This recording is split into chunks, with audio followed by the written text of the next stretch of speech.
और प्रभुपाद जी की जो धर्म के बारे में जैसी अंतर्दृष्टि है,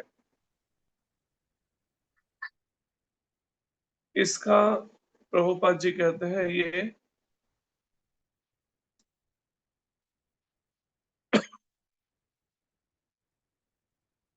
एक आदर्श मिश्रण है, इसका दूसरा मैच नहीं है इस तरह का। और इस तरह से किसी को म्यूट नहीं बना करने के लिए वो बनाते, किसी को होस्ट होस्ट नहीं बनाया जाता है।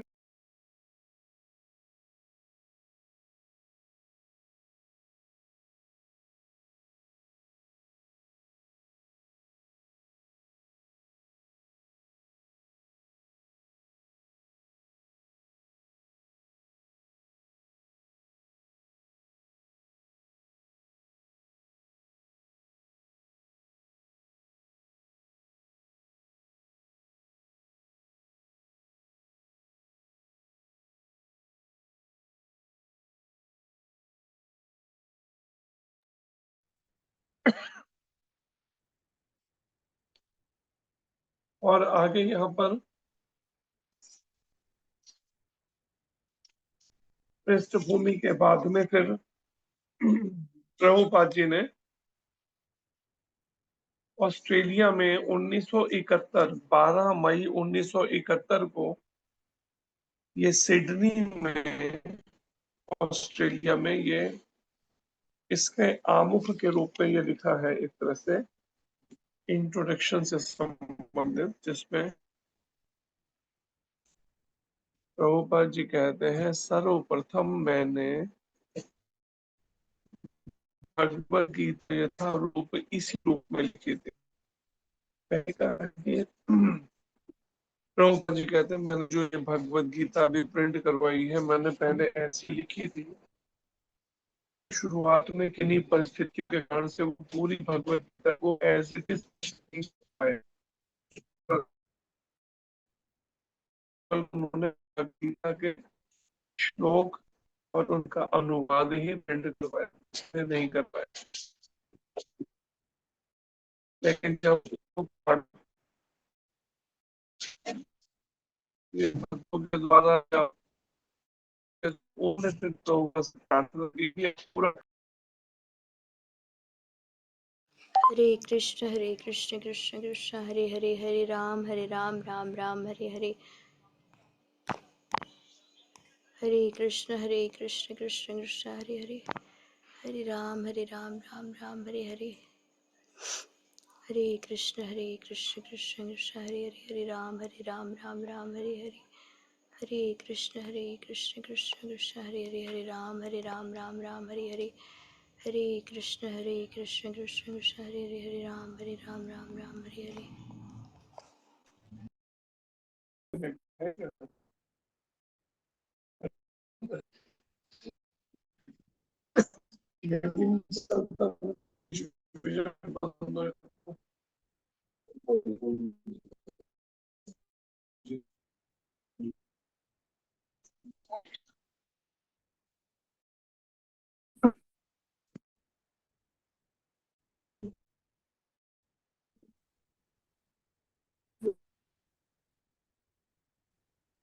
हरे कृष्ण। और फिर आगे प्रभुपाद जी कहते हैं हमारा कृष्ण भावना अमृत आंदोलन मौलिक ऐतिहासिक दृष्टि से प्रमाणिक, सहज तथा दिव्य है, क्योंकि यह भगवद गीता यथारूप पर आधारित है, जैसा भगवान श्री कृष्ण ने अर्जुन को भगवद गीता सुनाई, उसको वैसा का वैसा ही प्रस्तुत किया है, बिना अपने कोई मनगढ़ंत विचारधारा को डाले।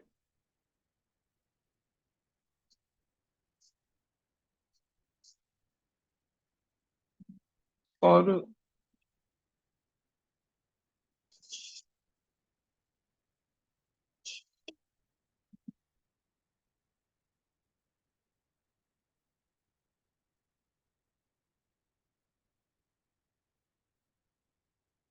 भगवत गीता यथारूप को प्रस्तुत करने का एकमात्र उद्देश्य बद्ध जिज्ञासुओं, जो बद्धावस्था में हैं, जन्म मृत्यु के चक्र से अभी मुक्त नहीं हो पाए, ऐसे जिज्ञासुओं को प्रभुपाद जी कहते हैं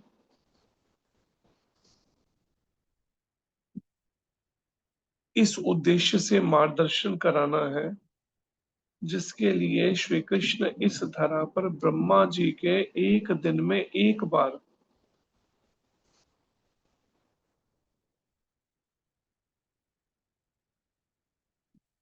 8 अरब 60 करोड़ वर्ष बाद अवतार लेते हैं।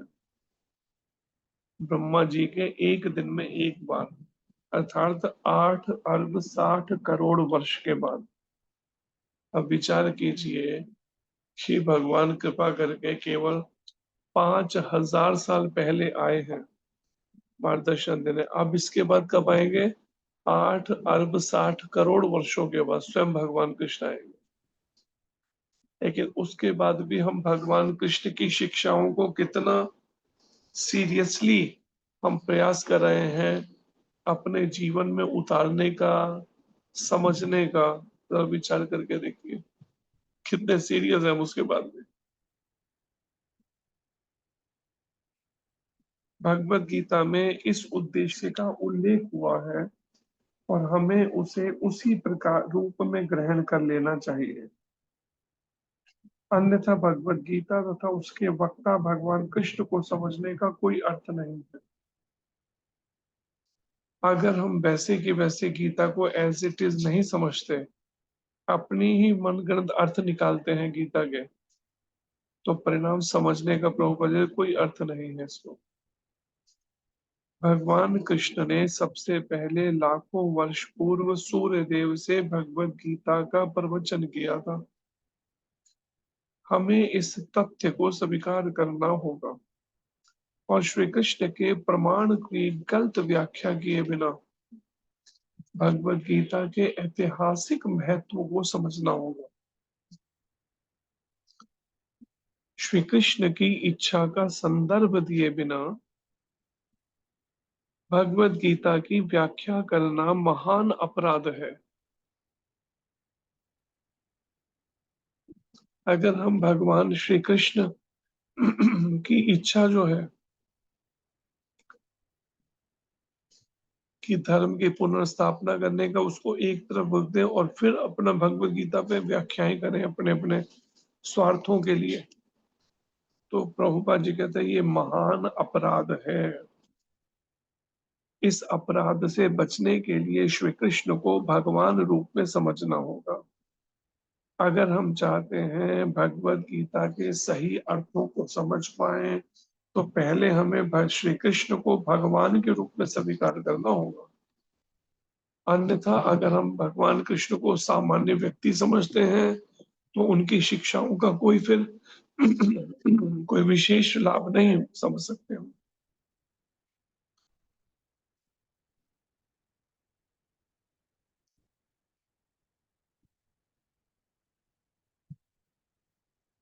जिस पर तरह जिस तरह से श्री कृष्ण के प्रथम शिष्य अर्जुन ने उन्हें समझा था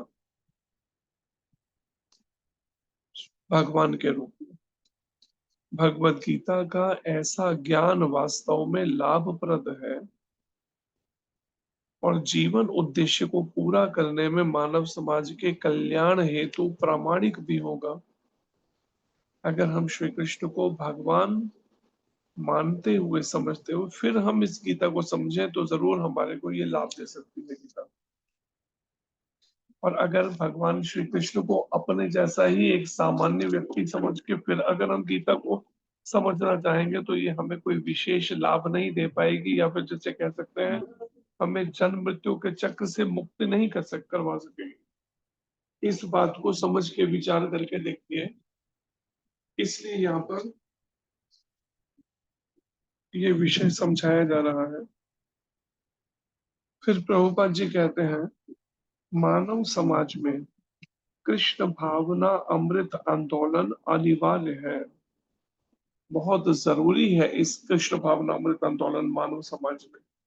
अगर हम वास्तव में चाहते हैं मोक्ष पाना या मुक्ति पाना, तो और ऐसा क्यों है? क्योंकि यह जीवन की चरम सिद्धि प्रदान करने वाला है। और जीवन की चरम सिद्धि क्या है? भगवत प्राप्ति या मोक्ष प्राप्त करना। और ऐसा क्यों है, इसकी पूरी व्याख्या भगवत गीता में हुई है। दुर्भाग्यवश संसारी झगड़ालू व्यक्तियों ने अपनी आसुरी लालसाओं को अग्रसर करने तथा लोगों को जीवन के सिद्धांतों को ठीक से न समझने देने में भगवत गीता से लाभ उठाया है। प्रत्येक व्यक्ति को जानना चाहिए कि ईश्वर या कृष्ण कितने महान हैं और जीवों की वास्तविक स्थितियां क्या हैं। ये प्रत्येक व्यक्ति को जानना चाहिए, ईश्वर की महानता या श्री कृष्ण की महानता के बारे में, कृष्ण कितने महान, और जीवों की वास्तविक स्थिति कैसी है, कैसी पतित अवस्था में है जीवों की, कि हर समय पाप में, वासनाओं में और देहात्म बुद्धि में ही लगे हुए। प्रत्येक व्यक्ति को यह जान लेना चाहिए कि जीव नित्य दास है। प्रत्येक व्यक्ति शब्द है, प्रत्येक हिंदू नहीं है शब्द। अर्थात संसार के सभी व्यक्तियों के लिए है, मनुष्य जाति के लिए।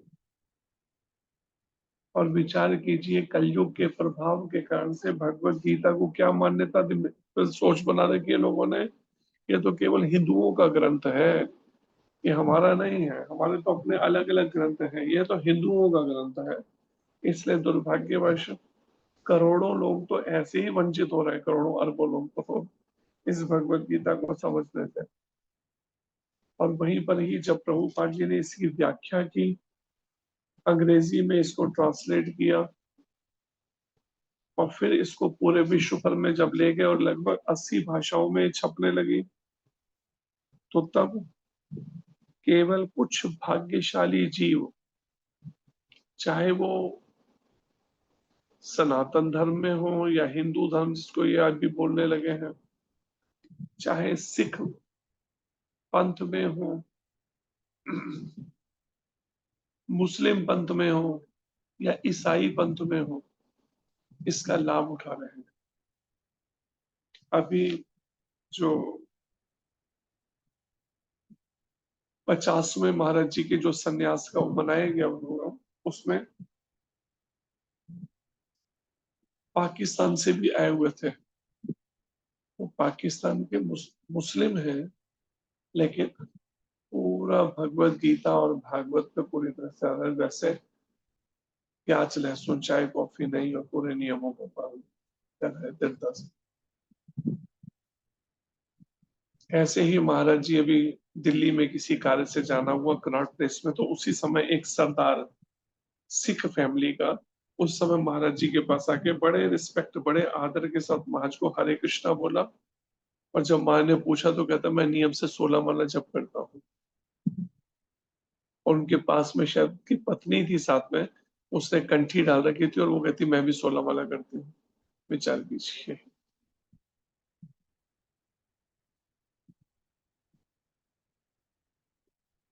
इसी तरह से क्रिश्चियंस कितने पूरे विश्व भर से, अमेरिकन क्या, चाइना से क्या, कहाँ कहाँ कंट्रियों से, कितने रशियन इस संस्था के अंदर इस समय भगवत गीता से लाभ ले रहे हैं।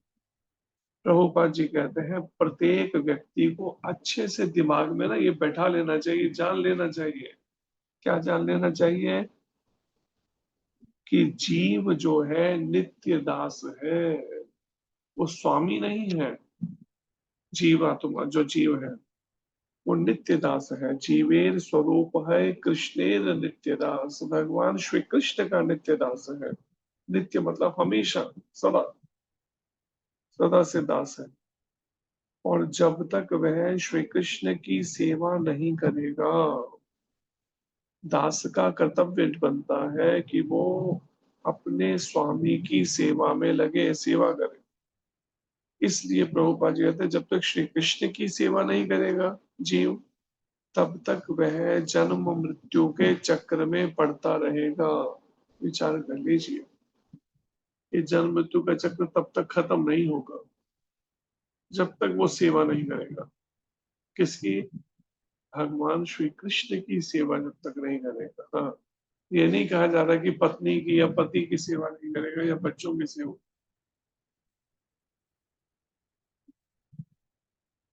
यहाँ तक कि मायावादी चिंतक को भी इसी चक्र में पड़ना होगा।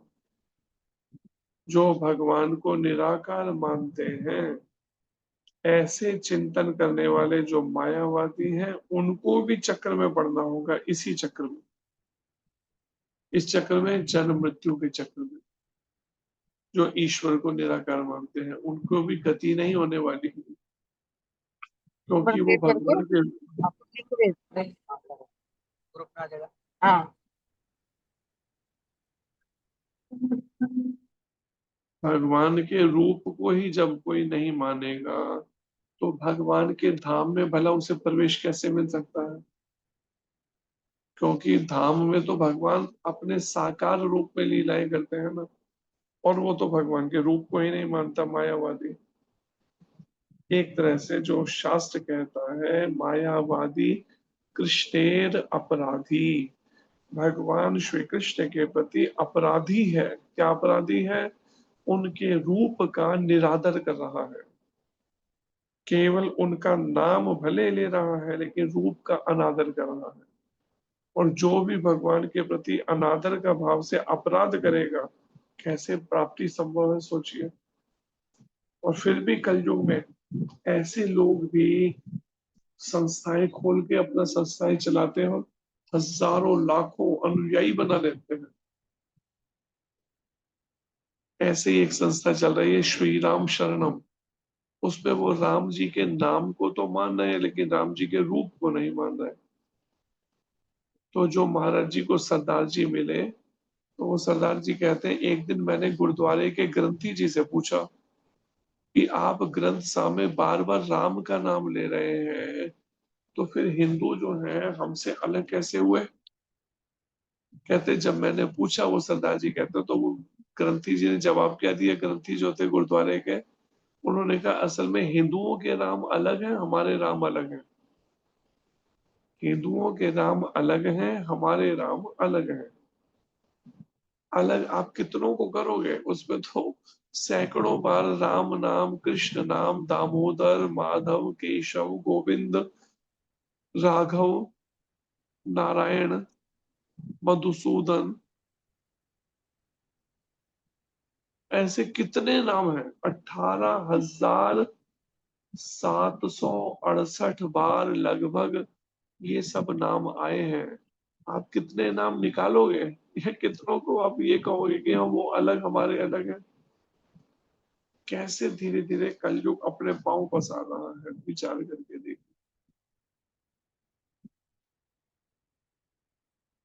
परिणाम, ऐसे मायावादी चिंतक को भी इसी चक्र में जन्म मृत्यु के पड़ना होगा। वो बच नहीं सकता जन्म मृत्यु के चक्र से। यह ज्ञान एक महान विज्ञान है। ये भगवत गीता के ज्ञान को एक महान ज्ञान नहीं कहा गया, एक महान विज्ञान कहा गया है इस ज्ञान को। महान विज्ञान, विज्ञान का मतलब क्या है? जिसको व्यवहारिक रूप में जीवन में उतारने के लिए है। ये खाली कोई एक स्टोरी नहीं है कि हाँ एक कहानी है, चलो पढ़ ली तो पढ़ ली तो स्टोरी को ना। एक ये महान विज्ञान है, साइंस है, ये अप्लाइड साइंस, जीवन में उतारने के लिए गीता को। और हर प्राणी को अपने हित के लिए इस ज्ञान को सुनना चाहिए। अपने हित के लिए हर एक को सुनना चाहिए, अपने हित के लिए। इस कलयुग में सामान्य जनता श्री कृष्ण की बहिरंगा शक्ति द्वारा मोहित है। सामान्य जनता श्री कृष्ण की बहिरंगा शक्ति द्वारा मोहित है और उसे यह भली भांति यह भ्रांति है उसे। सामान्य जनता तो भगवान की माया शक्ति में सबके सब है ना, मोहित हो रखी है। बहिरंगा शक्ति नहीं, महामाया ने सबको नाच नचा के रखा हुआ है। सामान्य जनता को, सामान्य उसे यह भ्रांति है कि भौतिक सुविधाओं की प्रगति से हर व्यक्ति सुखी बन सकेगा। आजकल के जो 21वीं सेंचुरी के कह लो, अभी के जो सामान्य जनता, ये क्या सोचती है, जितनी अधिक भौतिक सुविधाएं, जितने हमारे पास में कंफर्ट्स, मेटेरियल कंफर्ट्स बढ़ते चले जाएंगे, समझो यही हमारी प्रगति है। बड़े बड़े फ्लाईओवर बना लिए, बड़े बड़े ऐसे एरोप्लेन, हवाई जहाज बना लिए, और कितनी सुविधाजनक बंगले, गाड़ियां, हर व्यक्ति इससे सुखी बन सकेगा, ऐसी सोच है किनकी, जो बहिरंगा शक्ति के मोह में पड़े हैं, बाहरी शक्ति। उसे इसका ज्ञान नहीं है कि भौतिक या बहिरंगा प्रकृति अत्यंत प्रबल है। ये भौतिक प्रकृति कह लो या बहिरंगा प्रकृति कह लो, बाहरी जितना अत्यंत प्रबल है, ये बात का ज्ञान नहीं है। तो क्योंकि हर प्राणी प्रकृति के कठोर नियमों द्वारा बुरी तरह जकड़ा हुआ है। हर प्राणी प्रकृति के कठोर नियमों द्वारा बुरी तरह से जकड़ा हुआ है।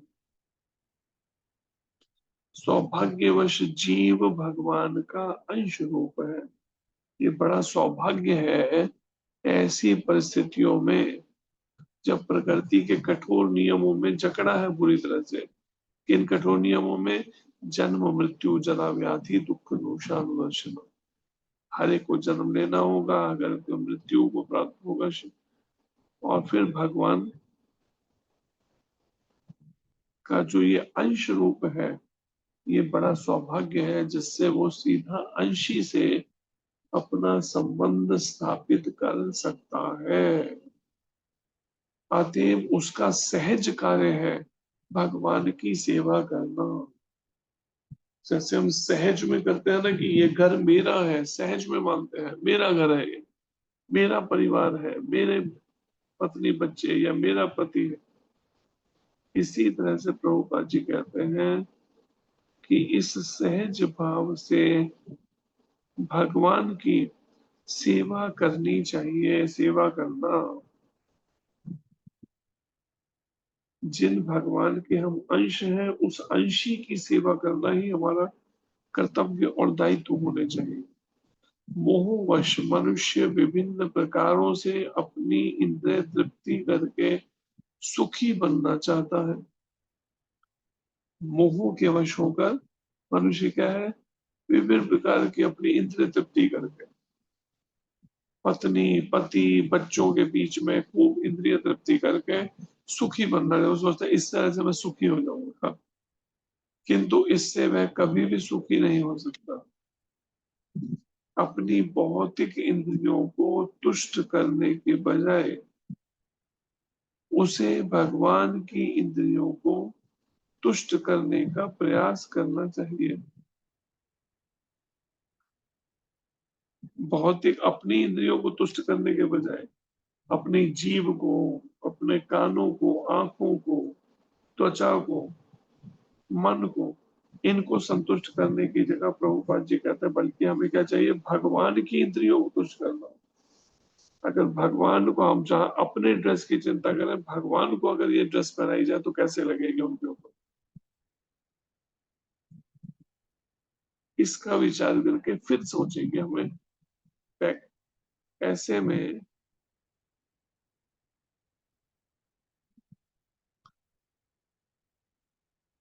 यही जीवन की सर्वोच्च सिद्धि है। प्रभुपाद जी कहते हैं भगवान की इंद्रियों को तुष्ट करने का प्रयास यही जीवन की सर्वोच्च सिद्धि है।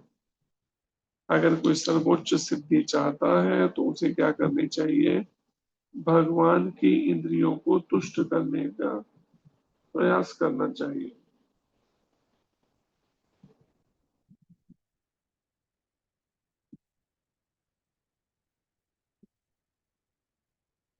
भगवान यही चाहते हैं कि इसी की अपेक्षा चाहते हैं और इसी की अपेक्षा रखते हैं। भगवान भी यही चाहते हैं कि जीव सर्वोच्च सिद्धि जीवन की प्राप्त करे। और सर्वोच्च सिद्धि क्या है?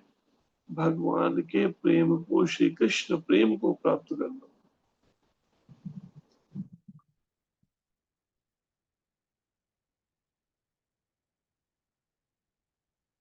मोहवश मनुष्य विभिन्न प्रकारों से अपनी इंद्र तृप्ति करके सुखी बनना चाहता है।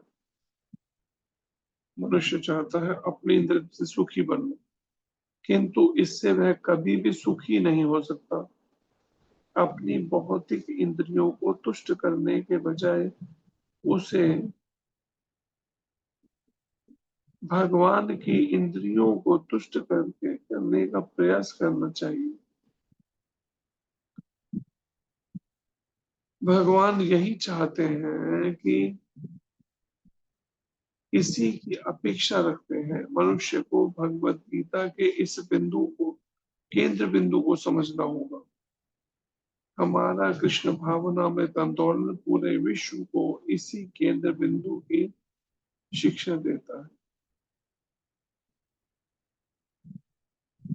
जो भी व्यक्ति भगवत गीता का अध्ययन करके लाभान्वित तो होना चाहता है,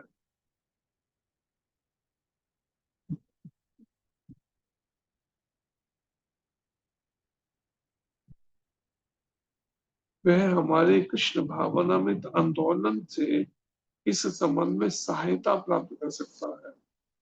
अगर प्रभुपाद जी कहते हैं कोई चाहता है भगवत गीता का अध्ययन करना, तो हमारी संस्था जो भी कृष्ण भावना आंदोलन है, कृष्ण भावना अमृत आंदोलन, इससे जुड़कर वो सहायता प्राप्त कर सकता है गीता को समझने की।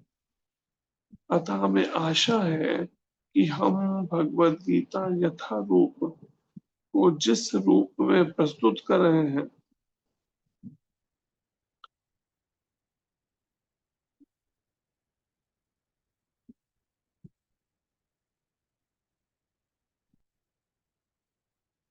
उससे मानव लाभ उठाएंगे। आखिरी पंक्ति अब देखिए क्या है, प्रभुपाद जी लिख रहे हैं कि भगवत गीता यथारूप को जिस रूप में प्रस्तुत हम कर रहे हैं, उससे मानव लाभ उठाएंगे। और यदि एक भी व्यक्ति भगवत भक्त बन सके, एक भी व्यक्ति अगर भगवत भक्त बन सके, तो हम अपने प्रयास को सफल मानेंगे। विचार कीजिए।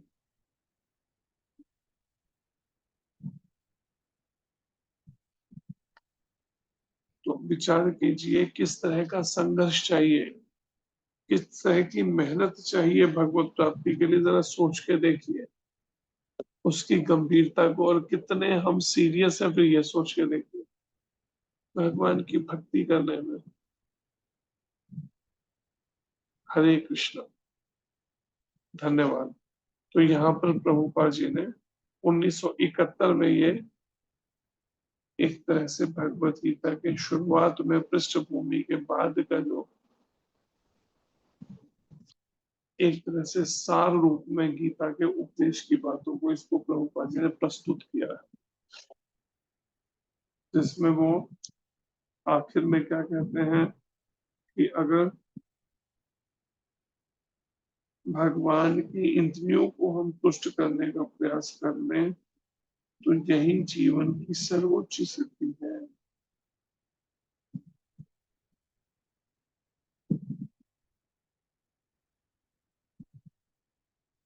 और अगर एक भी व्यक्ति अगर भगवत भक्त बन सका, प्रभुपाद जी कहता, तो मैं सोचूंगा हम अपने प्रयास को सफल मानेंगे। इसलिए प्रयास करिए गीता के अनुसार भक्ति करने का। मन मर्जी की साधना छोड़कर भक्ति भगवत गीता के अनुसार अगर करी तो सदगति हो पाएगी। अगर मन मर्जी की करी तो परिणाम गड़बड़ है, फिर आगे का रास्ता कोई गारंटी नहीं कर सकते पार कर पाएंगे। इसलिए समझिए और महाप्रभु के बताए सबसे सुगम और सरल तरीके को अपनाकर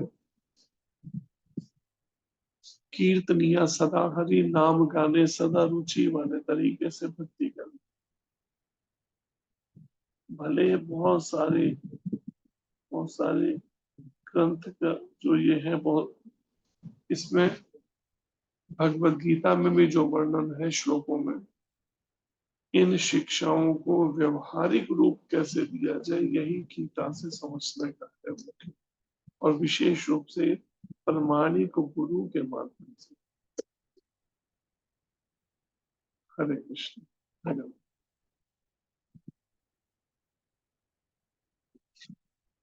भगवान श्री कृष्ण की वाणी भगवत गीता की जय।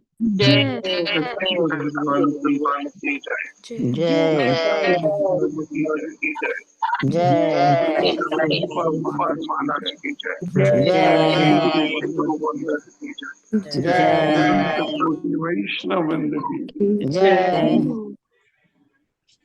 हरे हरे कृष्ण। हरे कृष्णा प्रभु जी दान में प्रणाम। हरे कृष्णा प्रभु जी हरे कृष्णा प्रभु जी पंचांग प्रणाम। हरे कृष्णा प्रभु जी दंडवत प्रणाम।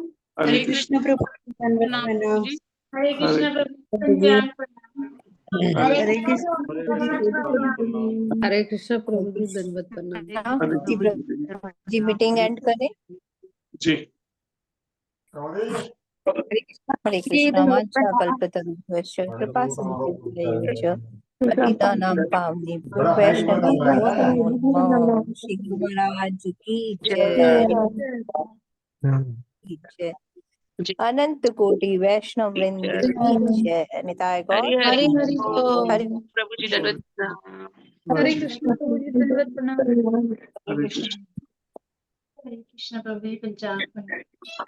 हरे कृष्ण प्रभु जी दंड प्रणाम। हरे कृष्ण।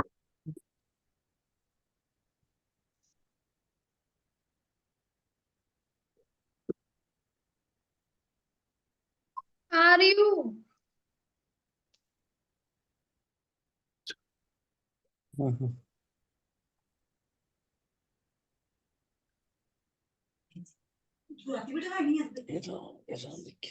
कहाँ चले गए इसको पोस्ट जो बना रखा था जिनको,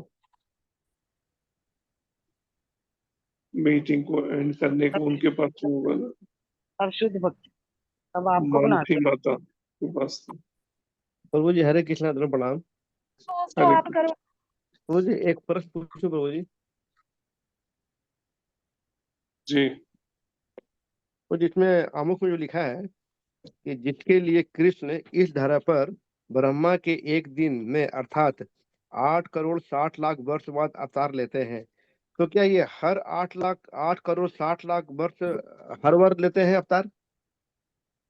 8 करोड़ 60 लाख है या 8 अरब 60 करोड़ है? तो यहाँ 8 अरब 60 करोड़। तो फिर कहाँ 8 जी करोड़ का 8 जी जी प्रभु जी, हाँ अरब पूरा देश ही कॉन्टिन्यू बदल गलती दिया हो आपने मुझे। गई। हाँ 8 अरब 60 करोड़ साल हाँ 8 अरब 60 करोड़ वर्षों के बाद हमेशा लेते हैं भगवान के लेते हैं। धरती पे आते हैं। जी जी प्रभु जी। और हम सबसे नजदीक हैं इस समय 5000 साल केवल पहले, 5000 कुछ वर्ष पहले ही भगवान प्रकट हुए हैं। आए थे जी जी कृष्ण इसलिए उनके इसका लाभ अगर हम चाहें तो पूरा पूरा उठा सकते हैं, इस भगवत गीता को जीवन में उतार कर प्रमाणिक शास्त्र और प्रमाणिक गुरु के माध्यम से। हरे कृष्ण।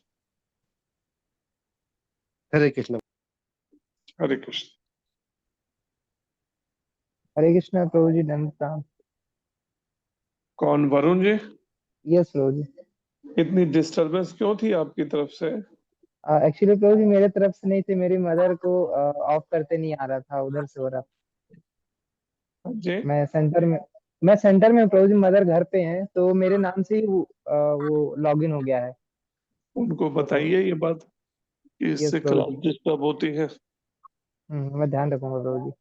हम्म, प्रभु जी बोलिए। एक क्वेश्चन था कि प्रभु जी हमारी कई बार मान्यता, जैसे मुझसे किसी ने पूछा था क्वेश्चन कि कई बार हमारी मान्यता चलती आ रही है कि हम इसी को मानेंगे, तो हम भगवत गीता के थ्रू कैसे अपनी मान्यता चेंज करें, उनको क्या सलाह दे सकते हैं? मान्यता से संबंधित कोई एग्जांपल दीजिए, वो उदाहरण किस मान्यता से आप संबंधित बात कर रहे हैं? कि हमारे पेरेंट्स आज तक ऐसा नहीं किए, हम कैसे कर सकते हैं, हम कैसे चेंज हो सकते हैं, ये सारी चीजें। उसके लिए तो मुख्य रूप से असल में जब तक हम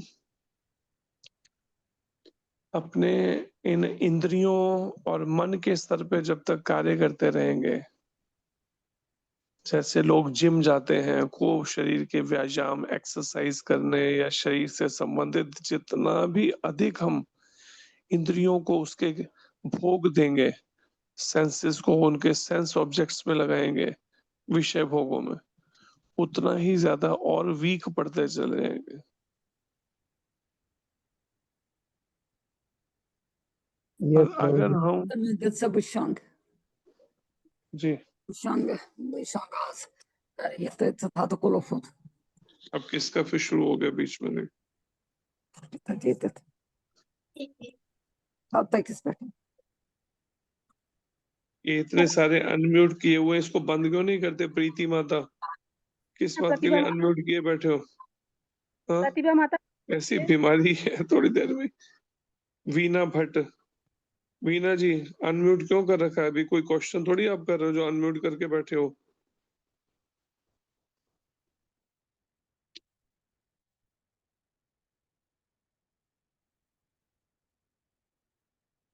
हरे कृष्ण।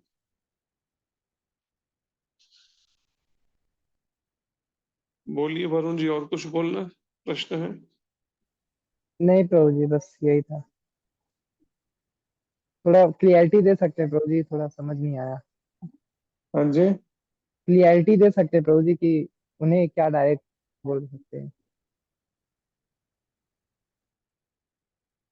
असल में जब तक इंद्रिय जितना अधिक हमारा बॉडीली कॉन्सेप्ट होगा, उतना ही अधिक ये चीज होगी जो आप कह रहे हैं। क्योंकि जब तक हम शरीर से अपनी पहचान करेंगे, तब तक ये मैं और मेरे वाले विचार हमारे मन से खत्म कभी हो ही नहीं सकते। और शरीर के स्तर पे जब तक हम सोचेंगे, चिंतन हमारा रहेगा पूरी तरह से, तब तक ये सब परिस्थितियां तब तक चलती ही रहेंगी। आप भगवत चिंतन या भगवान का वो कर ही नहीं सकते ठीक से, क्योंकि उसके लिए सबसे पहला स्टेप ही है देहात्म बुद्धि से ऊपर उठना। अपनी शरीर से या कपड़ों से या अपना पहचान मानना, शारीरिक संबंधों से अपनी इस विचारधारा से ऊपर उठे बिना संभव ही नहीं है किसी को भी पूर्ण रूप से मन की शांति मिल सके। और उसके लिए लोग अनेक तरीके कर रहे हैं। कोई सोचता है हिल्स पे, हिमालय पे चढ़ जाऊंगा, पहुंच जाऊंगा तो फिर मेरे को हो जाएगा। कोई सोचता है कि हाँ मेरी सुंदर लड़की से शादी हो जाएगी तो मैं सुखी, वहां जैसे कहते हैं कोई लड़का सोचता है। तो इन सब से नहीं संभव है। अगर हम चाहते हैं तो अपनी मान्यताओं को अगर बदलना ही है हमने, तो जैसे महाराज जी कहते हैं प्रार्थना, एक प्रार्थना के द्वारा गुरु गौरांग राधा कृष्ण के चरणों में, और फिर दूसरा हरि नाम के द्वारा, तभी हम बदल सकते हैं, ऐसे नहीं। और उसी के लिए मेहनत है, निरंतर हरि नाम का अभ्यास। Hare Krishna. Yes thank you so much प्रभु जी। हरे कृष्णा हरे कृष्णा। जब तक बॉडली कॉन्सेप्ट से ऊपर नहीं उठेंगे तब तक संभव ही नहीं आप लेश मात्र भी उसका अनुभव कर सके, उस शाश्वत आनंद का जिसका आज दिन के क्लास में भी चर्चा चल रही थी। वो संभव ही नहीं है उस आनंद की एक लेश मात्र भी अनुभव हो पाना। जितना हो रहा है श्रवण करने से, जो ये बस वैसा ही है जैसे प्रभुपाद जी कहते हैं, एक शहद की शीशी बंद है और एक मधुमक्खी आकर शहद की शीशी के ढक्कन को चाट रही है ऊपर से, जबकि शहद तो अंदर भरा पड़ा है, तो उसे भला स्वाद कैसे है शहद का? यही गलती हमसे हो रही है। इतनी जगह हमारी आसक्ति और सब पड़ा हुआ है, परिणाम में कैसे उन्नति संभव हो? इसलिए देहात बुद्धि से ऊपर उठने के लिए अपने को लगातार एंगेज करना पड़ेगा। तन पवित्र सेवा किए, धन पवित्र दिए दान, मन पवित्र हरि भजन, सो त्रिविध हो कल्याण। तभी कल्याण हो पाएगा। 3 तरीके हैं कल्याण के। प्रमाणिक गुरु के निर्देशन में हमें भक्ति करनी पड़ेगी, से अपने मन को हटाते हैं, अन्यथा लगे रहेंगे, रास्ता पूर्ण तय नहीं कर पाएंगे। ये बात समझनी चाहिए। हरे कृष्ण। यस प्रभु जी, हरे कृष्णा। धन्यवाद।